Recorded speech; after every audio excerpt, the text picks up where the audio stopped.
Hello, everybody, and welcome back to Coffee Time with Masterminds. My name is Peta Blakely, and I'm the founder and principal of Blakely Consulting. Welcome to Coffee Time with Masterminds. I am Cynthia Rojas, founder and principal of To Your Growth. Welcome to Coffee Time with Masterminds. I'm Rebecca Tuttle, founder and principal of Grant Right Now and Grant Writing for Good. Hello, everybody, and welcome back to Coffee Time with Masterminds. Good morning. Welcome to Coffee Time with Masterminds. A lot of things are different since the beginning of the pandemic, and the workforce is one of them. Over the next few weeks, we're going to be exploring some of the ways the world of work and our attitudes towards work have changed in the last year and a half, and what we think it might all mean for workers, employers, and organizations. Today, we're exploring how the pandemic shifted opportunities for one nonprofit worker. Lauren Currie has over 10 years of experience managing and directing nonprofit programs. This year, she left her position as a program director at an AmeriCorps program to consult and travel full-time. She now works as an instructional designer and consultant to not-for-profits. I'm joined today by my co-host, Cynthia. Hi, everyone. Good morning, Cynthia. Good morning. Cynthia is the founder and principal of To Your Growth. And Lauren Currie is with us. Good morning, Lauren. How are you? Good morning, Peta. I'm doing well. Thanks for joining us today. So, Lauren, you and your partner had been thinking and talking about moving into your camper full-time, even pre-pandemic. But the pandemic accelerated your plans. Talk about that a little bit. What changed? Sure. So we purchased our van for our full-time van life experience right before the pandemic really accelerated in the United States. And what happened as a result of the pandemic is we were able to focus a lot more on actually our build out, since I was no longer commuting 45 minutes in and out of the city for getting to the office, and was fully remote based on the situations that we were all in. So that really changed our plans around, building our van now and being able to travel and actually test working remotely from the van, and if it would work based on the different occupations that we both had. I knew fit for myself. At the time, I was a full-time program director for an AmeriCorps program, and given the intensity of the role, I knew that it wouldn't transition very well to living in the van. So with that, I began doing a little bit of soul searching, if you will, for what would be my next kind of role and what would really fit the lifestyle I was about to enter into. So from there, some informational interviews began, and really this pathway of joining the consulting freelance world was through some great conversations that the pandemic allowed me to have remote Zoom coffee chats with consultants across the nation to talk about what I was hoping to do. And from that, work came out, which was not what I expected, but was very, very exciting. That's amazing. I love that. Lauren, this is really interesting. I had aspirations to do the same thing, but internationally, and the pandemic put a pause on that, mostly because I just didn't want the added stress of navigating a healthcare system in a country that I also was probably going to be learning the language and learning the culture at the same time. But it's interesting how the pandemic accelerated that for you, where for me it slowed me down. So I wonder that you mentioned informational interviews. You said something really interesting. The role you had would not have transitioned well. And I think that's important for people who are thinking about this, because it doesn't mean you can't do it. It means that you have to rethink what's the role that's more appropriate. How long did that take to think that through and talk it through with other folks? Yeah, so it took a bit of time. I think, and I will say, I want to make sure I'm clear here, we didn't start traveling until there were a lot of folks vaccinated, because I think I wanted to be responsible in the type of traveling that we were doing, and really thinking about the ways we were going to be in new and different communities. And I think what I started really thinking about this job transition that I knew was impending and I knew I was going to make no matter what in this past winter. So that's really when the conversation started happening around December 2020 or 2020. Yes, it's 2021, right? I get the years all Yeah. mixed up Yeah. with folks. Yep. And I did have the privilege of having a partner whose position did translate well full time. So I wasn't as stressed, if you will, on like trying to find a new position and really saw this as just an opportunity for myself to think, what do I love about the work that I do? What are skills that I still want to explore and get stronger at? Um, and how can I really find something that will allow me to cut back on hours while traveling while still staying sharp and staying current in the nonprofit world, which is something after this experience, might be back in a full time in person nonprofit position. So I didn't want to have a large gap in my resume. That was my personal choice. That was what kind of drove this conversation that started, I would say, even back in December, and I had a contract before I'd even finished at MPF. So that made me also feel more comfortable about leaving, knowing that I was still going to have work and was still going to Yeah. be contributing to our lifestyle. I also forgot to remind our audience that Rebecca is with us, but in the background. She had an injury this spring, and so she's not on air, but she is here managing the comments and managing production for us. Yeah. Coffee Time has a producer. We're growing up. We really are. So, It's amazing. Lauren, you said a few interesting things, and one was that everybody is available for virtual Zoom coffees. And I thought that was a really, I had the same experience through the pandemic that, whether people are near or far is irrelevant. And that there's a really high willingness to jump on a Zoom call. I think it's a lot more convenient for people than a 2-hour, coffee invitation. Yeah, absolutely. Yeah.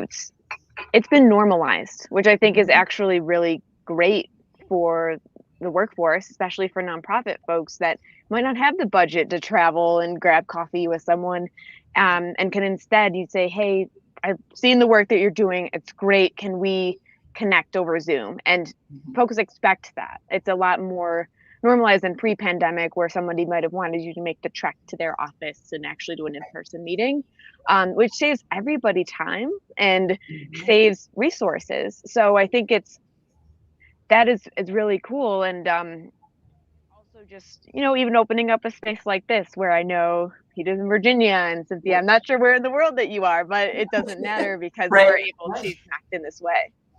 And I don't think that that's ever changing. And that's, one of the reasons that I ended up moving was that I had not seen a client in real life in a year and a half.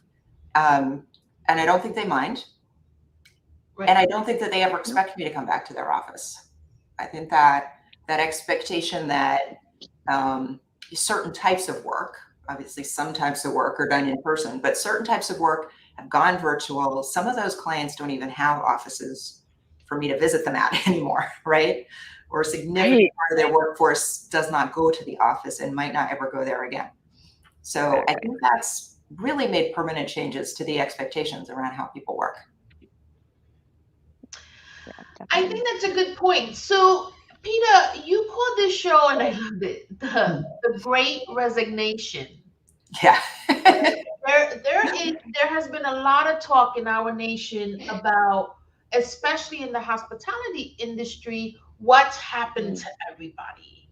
And we've been doing some research, and we've been looking for some people to come on the show to talk about the very thing that we're talking about. And because this is hurting organizations, nonprofits, and for-profits, especially those in the hospitality industry. But I'm hearing this across, and I'm hearing it not just with low-wage workers, but with workers on all levels, that people are resigning and doing other things. And one of the things that the pandemic did is it gave us a chance to think and really reflect.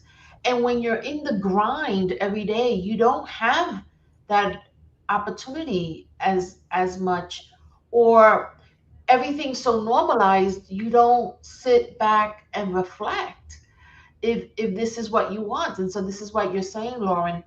And I read an article by this writer, Lori Fox, and I've been looking for her. So if you know Lori Fox, you let her know. I have a couple of messages out there. But I want to speak with her because she did this wonderful article about being a server in a restaurant and how she's one of the people not coming back, and all the things she was able to think about, right? So living with a low wage salary, the constant sexism, racism, all the isms that she's had to deal with in her work. And when she pulled away from that, it was like, oh, people don't have to deal with this on a daily basis. She realized it wasn't normal to Yeah. live, to work under those stressful conditions, and to constantly be made to feel unappreciated. And that reflection time, I think, is changing America, probably the world, but I can only talk for America.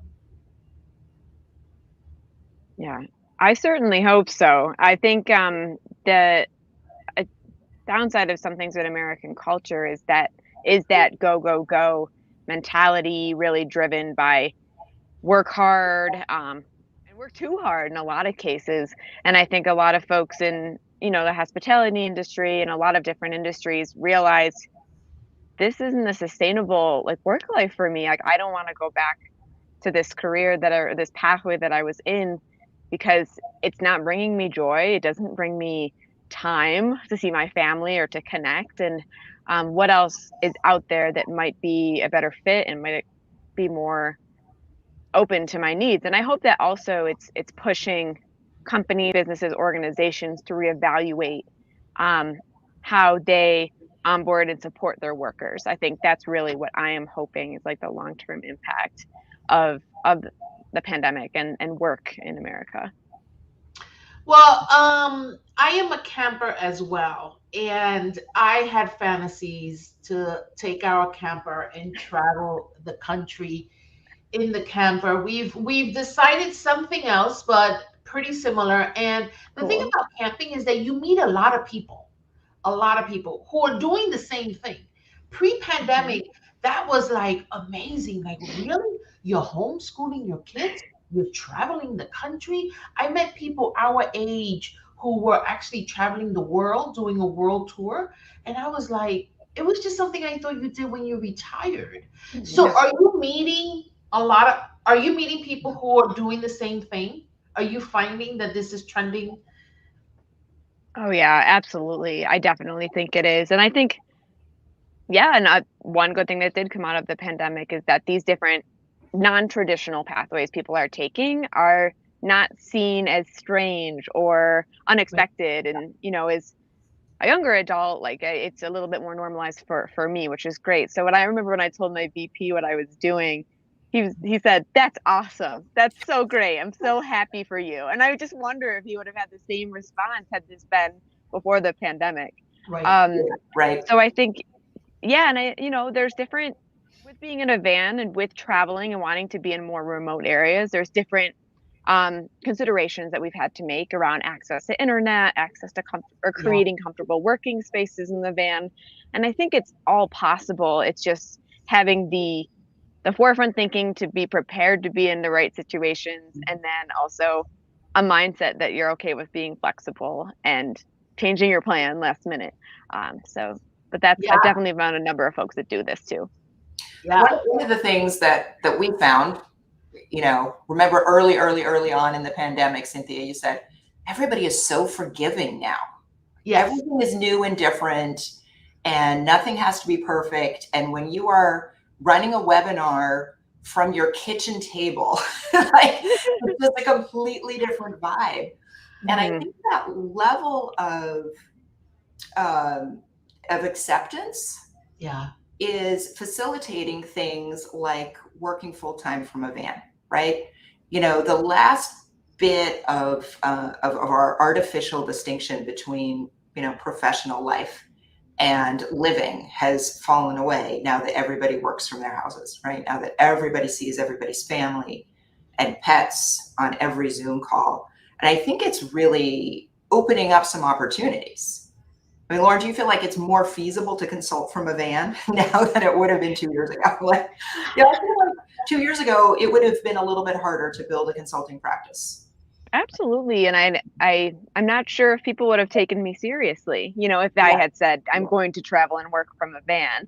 And I think now all of my clients that I work with know and are excited to ask, where in the world are you and what are you up to? And I think as long as, I'm producing like what's expected of me, folks, and this is how it really should be. People are more understanding and accepting of where you are and what you're doing. And I think that is now translating across the board. Yeah, I've begun traveling. My family lives in Florida, and so I've begun reconnecting with them. I go there almost every other month, and it's interesting because my clients are always kidding around, like, "What's my background going to look like today?" Because I'm either at an Airbnb, at my mom's house, or I'm at well, I can't do cafes. I've been at the airport and needed to do a Zoom call. So everybody's like interested what the background is going to look like. And you're right.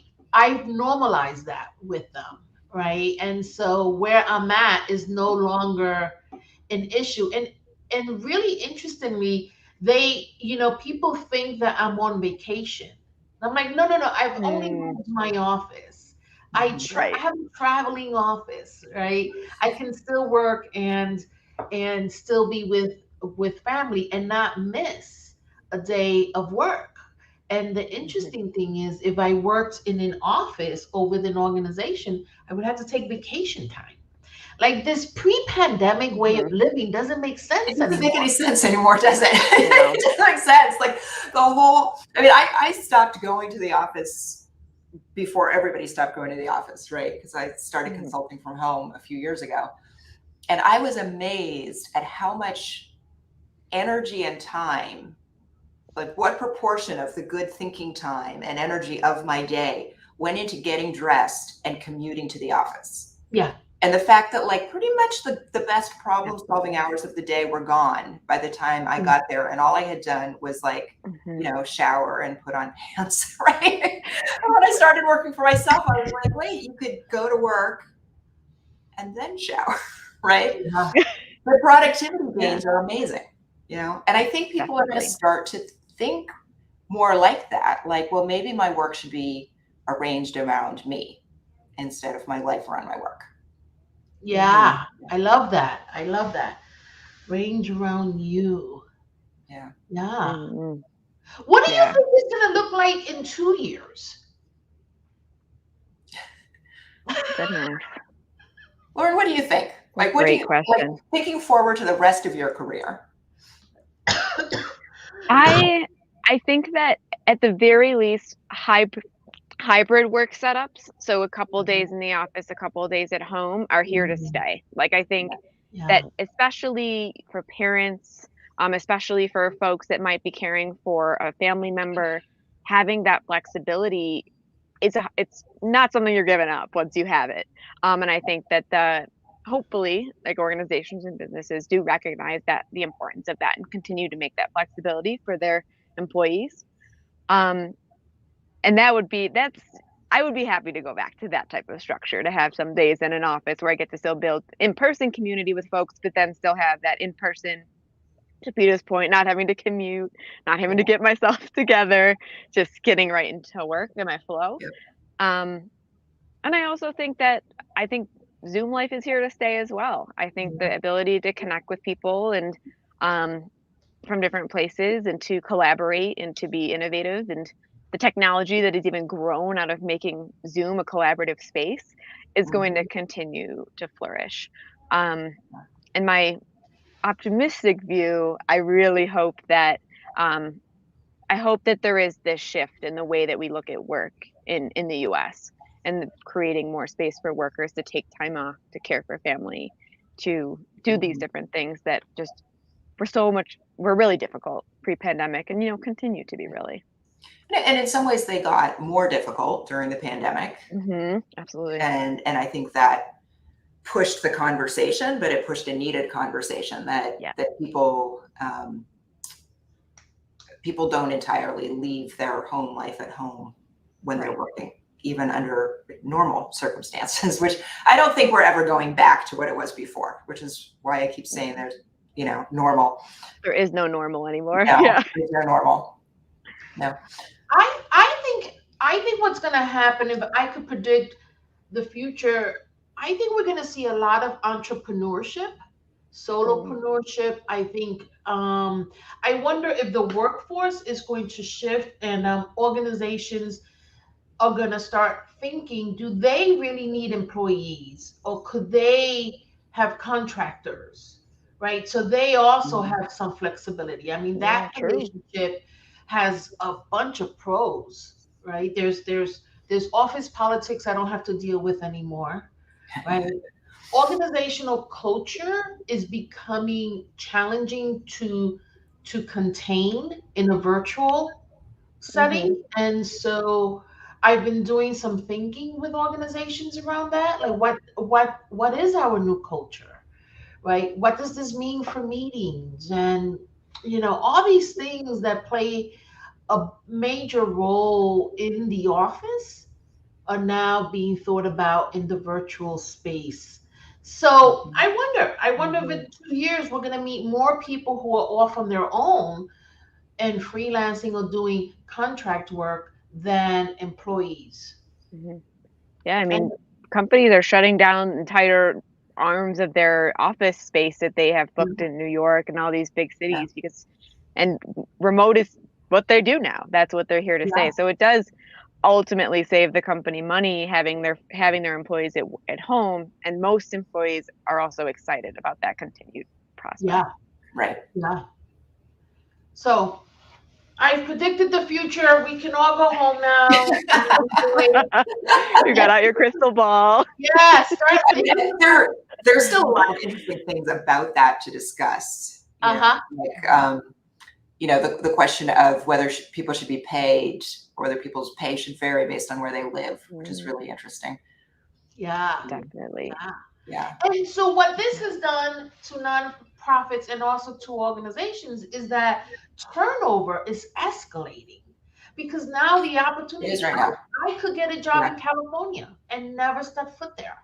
Right. So now I'm not only looking at what's close to home and having to consider the commute, which was a really big factor for people, but the world has become my oyster now, and I can apply. So organizations are also being forced to rethink their flexibility, and the challenge for them is the mind shift that has to happen.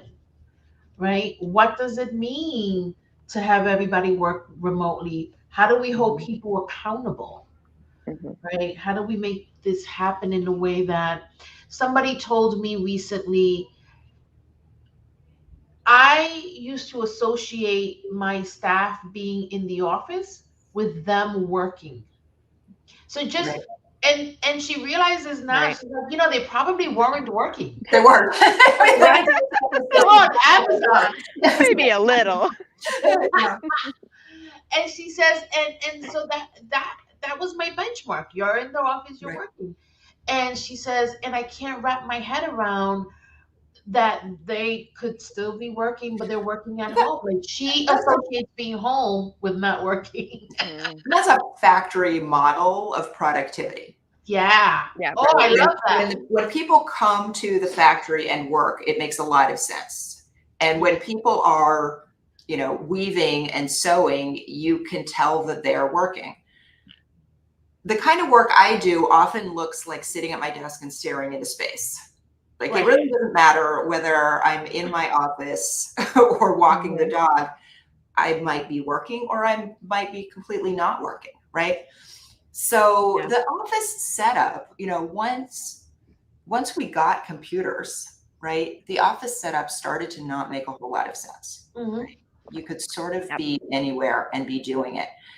it's managers are going to have to think differently about how they manage. Yes. And figure out that it's about the product, right? It's about the results. It's not about the face time.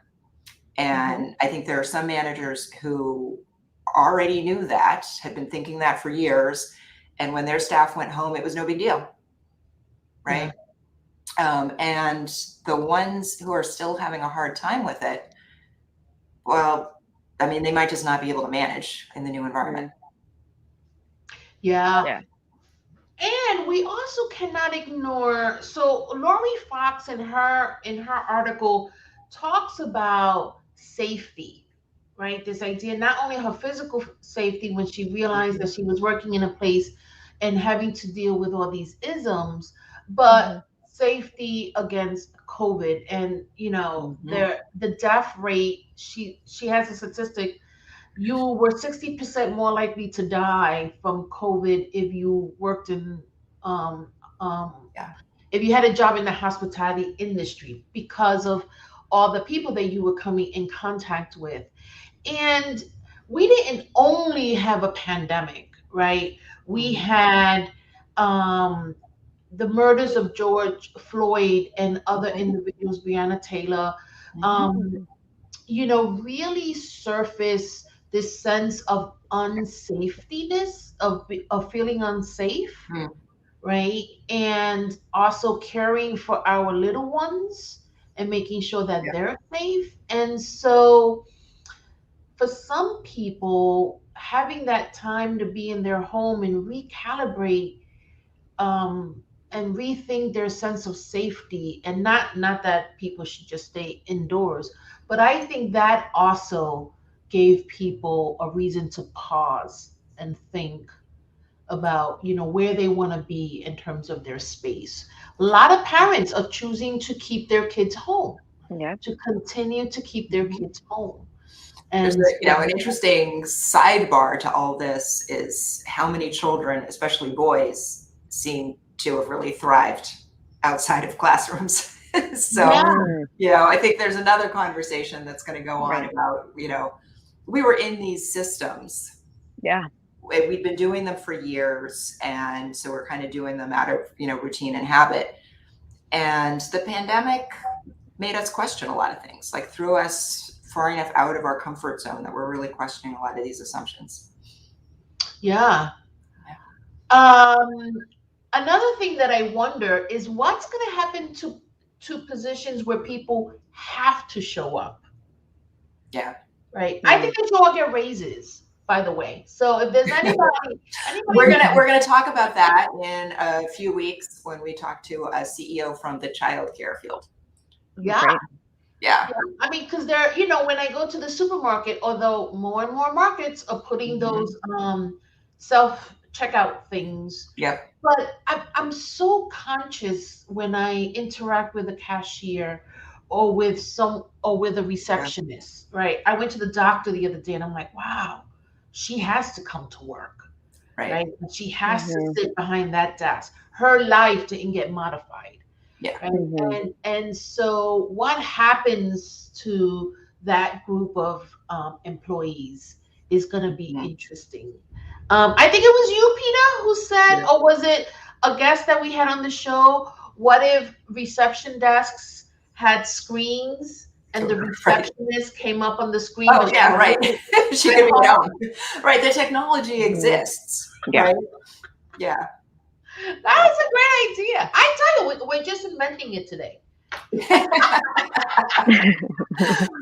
So, Myra's on. Yeah, she's got a great comment here. Safety and fear have been two of the things I've been trying to help my schools with, because they have so many staff members that are really afraid. And if one is fearful, instruction is not productive. I think maybe if one is fearful, no kind of work is productive. Any other advice you can give?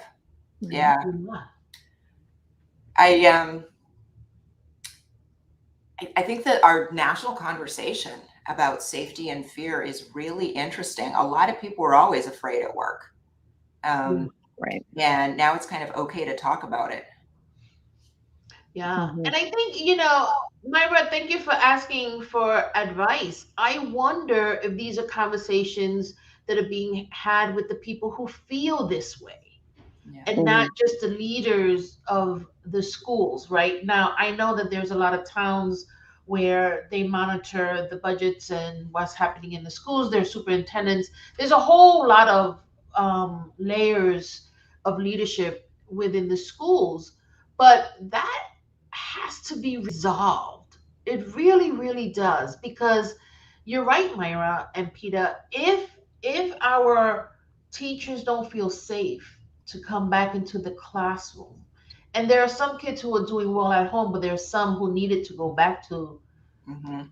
to schools, then we run the chance of really having a negative impact on our young people.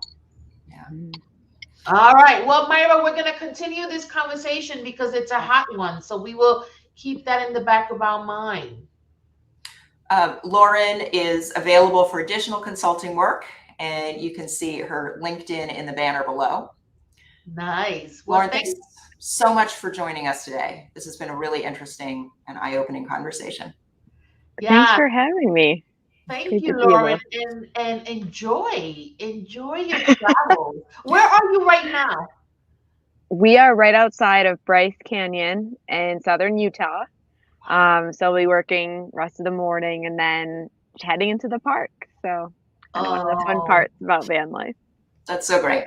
that's awesome. Well, safe travels, enjoy, and Thank you. we'll see you all next week. Have a great weekend, everybody. Thank you. Bye. Thanks.